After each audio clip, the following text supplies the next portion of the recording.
Fala pessoal, hoje nós vamos falar sobre um dos passos mais importantes nessa caminhada de investimentos, que é construir uma reserva de emergência. Muitas pessoas eles chegam no mercado financeiro e querem comprar ações, fundos e criptomoedas e acabam não fazendo uma reserva. E isso pode atrapalhar muito eles, porque se acontecer qualquer problema no caminho, eles podem ter que resgatar esses investimentos em maus momentos e perderem dinheiro ou até desistir dos investimentos. Então, bora entender o que é uma reserva de emergência, para que ela serve e quanto devemos gastar e onde deixar esse dinheiro. Então, o que é uma reserva de emergência? O nome dela é bem sugestivo, é uma reserva para emergência. É um valor que nós guardamos de maneira separada para podermos usar em situações inesperadas. Ela não é um investimento para nós ganharmos muito dinheiro. Não, é um investimento para nos proteger. Se alguma coisa acontecer, precisássemos de um dinheiro rápido e de maneira que vai salvar a gente, que não é planejado, então nós temos ali esse dinheiro separadinho só para isso. Então, para que serve a reserva de emergência? Quando eu posso gastar ela? Olha, a gente pode gastar, por exemplo, para consertar algo em casa que quebrou, que não tem como ficar sem, como uma geladeira. Ah, o vendaval levou meu telhado, eu tenho que consertar o telhado. Então, serve para esse tipo de coisa. Um problema no carro. Tem pessoas que não podem ficar sem carro. A maior parte, na verdade, não pode ficar sem carro. É muito importante para a nossa locomoção. Ah, mas é para trocar o óleo do carro? Não.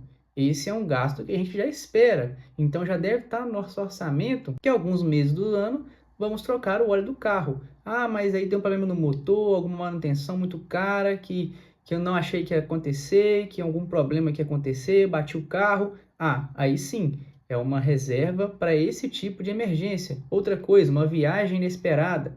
Muitas pessoas elas trabalham fora e às vezes tem que fazer uma viagem para ajudar algum parente, para ajudar os pais, para acudir algum amigo querido, e ele tem que fazer uma viagem que ele não estava esperando. E essa reserva pode ser utilizada para isso, não para viagem de férias, mas para uma viagem que ele precisou fazer de última hora, que não tem como não fazer. Então ele vai lá, ele tem esse dinheiro separado. Outra coisa que ele pode utilizar é questão de saúde. Ah, ele teve algum problema, quebrou a perna, precisou de fazer algum tratamento, precisou de fazer alguma cirurgia, não tem plano.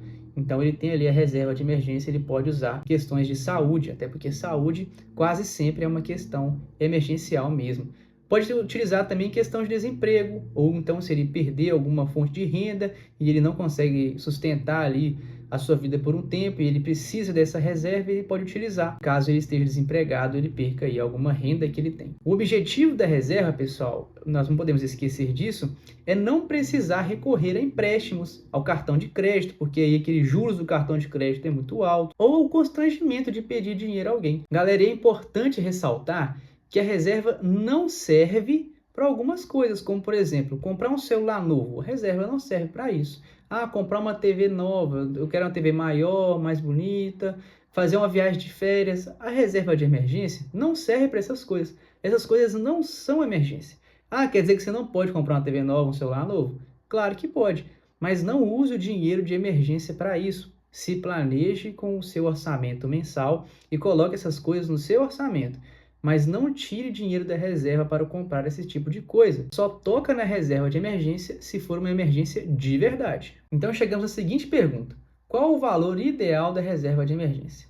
A regra geral é que utilizamos 6 meses dos nossos gastos fixos. Não é dos nossos gastos do mês todo, mas apenas aqueles gastos que são recorrentes, como aluguel, água, luz, algumas saídas, um conforto, o mercado, mas não de maneira total dos nossos gastos, porque nem todo o nosso gasto é necessário. Muitas vezes uma pessoa que ganha 5 mil reais, por exemplo, ela tem 4 mil de gastos que ela tem que gastar todo mês e tem ali uma sobra que ela não precisa gastar, ela acaba gastando, ela sai, ela faz algumas coisas a mais no mês, mas aquilo não é um gasto necessário. Então a regra é pegar o seu gasto necessário, aquele gasto que se você ficar desempregado, mas você tem aquele valor, você sobrevive o mês todo, você passa o mês todo bem, é pegar esse valor e multiplicar por 6. Por exemplo, se você gasta 2 mil reais por mês para viver, a sua reserva então tem que ser aí de 12 mil reais. Nós podemos começar pequenos, não precisamos de juntar 12 mil reais de uma vez. Nós podemos começar com um mês, aí faz um outro investimento aqui, aprende outra coisa aqui, depois aumenta para 3 meses, depois aumenta para 6 meses. Mas entre esse tempo, você pode fazer outros tipos de investimento também. Não tem problema, mas o ideal é começar com a reserva de emergência. Pelo menos um mês da reserva ali, nós já precisamos começar guardando. Não quer dizer que nesse mês você já vai guardar R$ 2.000 por mês, não. Mas os primeiros investimentos, os primeiros meses de investimento aí, vai ser para juntar esse um mês de reserva de emergência. E para quem acha que é muito, Everton, nossa, eu vou demorar muito para juntar R$ 12.000. Pessoal, lembre-se que antes disso vocês nem ligavam, vocês nem estavam se preocupando com isso, não estavam juntando dinheiro.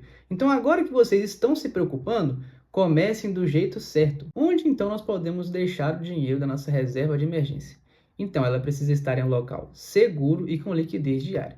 Nós vamos excluir a renda variável dessa conta, porque a renda variável ela pode oscilar tanto para cima quanto para baixo. Imaginem que nós tivemos aí uma emergência enquanto o mercado está em queda. E aí a nossa renda variável está num valor menor do que colocamos. Nós vamos tirar o nosso dinheiro de emergência com prejuízo. Então não faz sentido colocarmos aí a nossa reserva na renda variável. Vamos montar toda ela na renda fixa, onde o dinheiro vai render talvez menos do que o potencial da renda variável, mas ele vai estar no lugar seguro, onde ele vai só subir. Opções boas de nós colocarmos aí a nossa reserva de emergência são os CDBs, eles têm um bom rendimento, só que devemos verificar se eles podem ser sacados em dias úteis. Geralmente eles não podem ser sacados em dias úteis. Tem também o Tesouro Selic, LCI e LCA também tem um bom rendimento. Não tem cobrança de imposto de renda, mas também aí só podem ser sacados durante a semana, em dias úteis. E ainda talvez os LCIs e LCAs, alguns, eles têm um valor mínimo de investimento. Então pode ser difícil começar por eles. Pessoal, eu vou falar mais detalhadamente sobre cada um desses tipos de investimentos, CDBs, Tesouro Selic, LCI e LCA, nos próximos vídeos. Vou detalhar cada um, quais são as suas vantagens, suas desvantagens. Nesse aqui eu só estou falando onde é bom você colocar essa reserva. E a última opção são as contas digitais que rendem de maneira automática.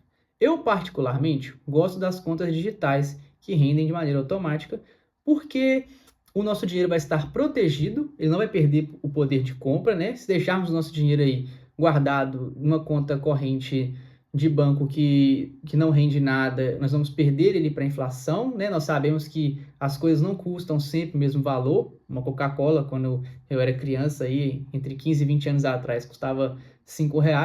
Hoje custa 12 na padaria, R$ 15, né? O dinheiro, então, ele perde valor. Então, se nós deixamos parado numa conta, ele vai perdendo valor. Então, é bom deixar numa conta digital, essas que tem cofrinho, que vai rendendo, porque aí o dinheiro não vai perdendo o seu valor, ele fica protegido da inflação e ele fica no lugar onde, se precisarmos, podemos enviar um Pix, fazer uma transferência que vai nos ajudar ali nesse momento de aperto. Como, por exemplo, se de madrugada acontecer alguma coisa e eu precisar de algum dinheiro, eu consigo utilizar ele aí, porque ele está numa conta digital. Pessoal, uma outra coisa que devemos evitar de deixar esse dinheiro na poupança, porque a poupança ela tem uma baixa rentabilidade. Então nós temos locais que são muito seguros também e com uma rentabilidade aí um pouco melhor. Na quinta-feira vamos colocar um vídeo sobre os 5 melhores lugares para você colocar a sua reserva de investimento.